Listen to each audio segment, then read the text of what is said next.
Hello friends, welcome to Riya's Kitchen Vibes. ഇന്ന് ഞാനിവിടെ തയ്യാറാക്കാൻ പോകുന്നത് ഒരു നെയ്ച്ചോറാണ്. വളരെ എളുപ്പത്തിൽ എന്നാൽ നല്ല ടേസ്റ്റോടെ ചെയ്യാൻ പറ്റുന്ന ഒരു അടിപൊളി റെസിപ്പി. അപ്പോൾ നമുക്ക് നോക്കാം ഇതെങ്ങനെ ചെയ്യുന്നതെന്ന്.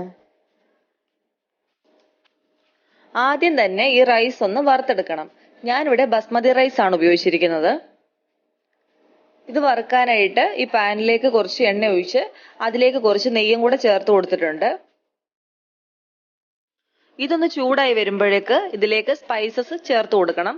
ഞാനിവിടെ എടുത്തിരിക്കുന്നത് ഗ്രാമ്പൂ, ഏലക്ക, കറുവാപ്പട്ട, ബേ ലീവ്സ്, കുരുമുളക് ഇത്രയുമാണ്. ഇതൊന്ന് പൊട്ടി വരുമ്പോഴേക്ക് ഇതിലേക്ക് ഒരു ചെറിയ സവോള ചേർത്ത് കൊടുക്കാം. സവോള ഒരുപാട് മൂക്കൊന്നും വേണ്ട.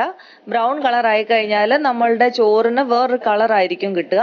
അതുകൊണ്ട് ഒന്ന് ചെറുതായിട്ടൊന്ന് വാടി വന്നേച്ചാൽ മാത്രം മതി.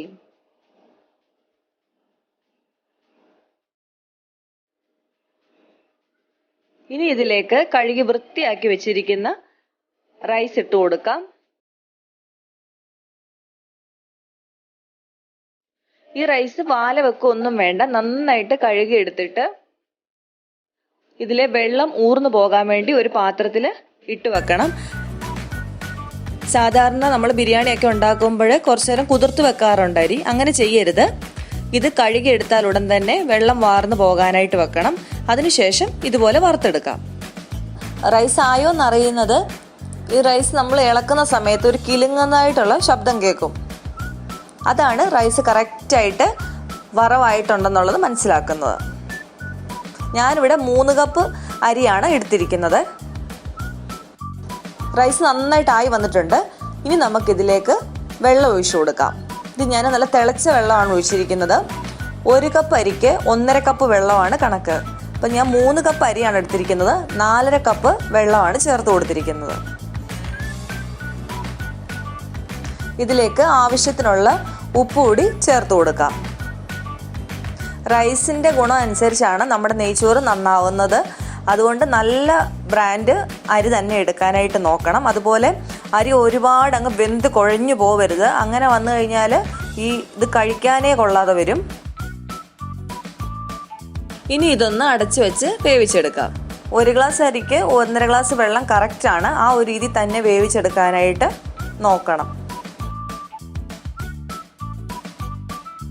കുഴഞ്ഞു പോയ ചോറ് വെച്ച് നമുക്ക് നെയ്ച്ചോറ് ഉണ്ടാക്കി അത് കൊള്ളത്തില്ല. അത് കഴിക്കാൻ യാതൊരു സുഖവും കാണത്തില്ല. ഇപ്പം നമ്മുടെ റൈസ് ഏകദേശമൊക്കെ ആയി വന്നിട്ടുണ്ട്. എന്നാൽ പോലും അതിൽ ചെറുതായിട്ട് വെള്ളമുണ്ട്. ആ അരിയെ നോക്കിയാൽ അറിയാം, ചെറുതായിട്ട് വെള്ളം തോന്നുന്നുണ്ട്. അപ്പം ഞാൻ അതിൻ്റെ മുകളിലോട്ട് കുറച്ച് നെയ്യ് ഒഴിച്ചു കൊടുക്കുന്നുണ്ട്.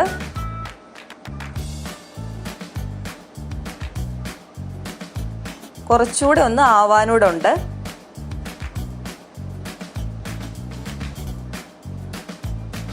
ഇനി ഒന്നുകൂടെ ഞാനിതൊന്ന് അടച്ചു വെച്ച് ഒരു 10 മിനിറ്റ് ചെറുതീയിൽ ഇതൊന്ന് വേവിച്ചെടുക്കുകയാണേ. ഈ സമയം കൊണ്ട് നമുക്ക് ഇതിലേക്ക് വേണ്ട നട്ട്സൊക്കെ ഒന്ന് വറുത്തെടുക്കാം. അതിന് ഞാൻ എണ്ണയും നെയ്യും കൂടാണ് ഉപയോഗിച്ചിരിക്കുന്നത്. ചൂടായി വന്നപ്പോൾ അതിലേക്ക് ആദ്യം തന്നെ ഉണക്കമുന്തിരിയാണ് ഇട്ട് കൊടുക്കുന്നത്. ഇതുപോലെ വീർത്ത് വരുമ്പം ഉണക്കമുന്തിരി മാറ്റാം.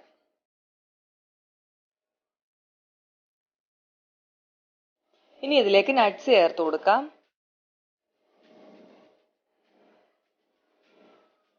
കാഷ്യൂ നട്ട്സും ആയിട്ടുണ്ട്.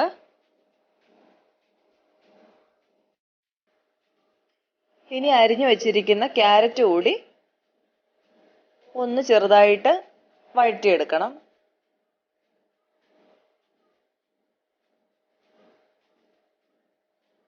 എണ്ണയിൽ നിന്ന് കോരി മാറ്റാം. ഇനി സവോള കൂടി വറുത്തെടുക്കുകയാണ്. 1 സവോളയുടെ ആവശ്യമുള്ളൂ. ഇതിലേക്ക് ലേശം ഉപ്പും കൂടെ ചേർത്ത് കൊടുത്തിട്ടുണ്ട്.